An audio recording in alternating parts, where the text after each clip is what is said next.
വലപ്പാട് കഴിമ്പ്രത്ത് യുവാവിനെ ഇരുമ്പ് വടികൊണ്ട് ആക്രമിച്ച് പരിക്കേൽപ്പിച്ച സംഭവത്തിൽ പ്രതി പോലീസ് പിടിയിൽ. കഴിമ്പ്രം സ്വദേശി ചാരിച്ചെട്ടി വീട്ടിൽ സന്തോഷിനെയാണ് വലപ്പാട് പോലീസ് അറസ്റ്റ് ചെയ്തത്.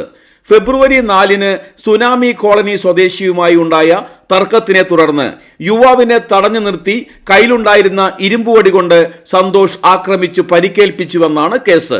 വലപ്പാട് ബീച്ച് ഭാഗത്ത് ഒളിവിൽ താമസിച്ചിരുന്ന സന്തോഷിനെ വലപ്പാട് പോലീസ് ഇൻസ്പെക്ടർ MK രമേശിന്റെ നേതൃത്വത്തിലുള്ള പോലീസ് സംഘമാണ് അറസ്റ്റ് ചെയ്തത്. അന്വേഷണ സംഘത്തിൽ SI CN Ebin, probationary SI G Vishnu, senior civil police ഓഫീസർമാരായ Soshi, Anoop, civil police officer Ashiq, special branch ഉദ്യോഗസ്ഥനായ മുജീബ് എന്നിവരാണ് ഉണ്ടായിരുന്നത്. സന്തോഷിന്റെ പേരിൽ 2005-ൽ ഒരു അടിപിടി കേസും 2011-ൽ 2 അടിപിടി കേസും 2014-ൽ ഒരു വധശ്രമ കേസും 2007-ൽ ഒരു അടിപിടി കേസും 2018-ൽ ഒരു അടിപിടി കേസും 2023-ൽ ഒരു അടിപിടി കേസും അടക്കം 16ഓളം ക്രിമിനൽ കേസിലെ പ്രതിയാണ് സന്തോഷ് എന്ന് പോലീസ് അറിയിച്ചു.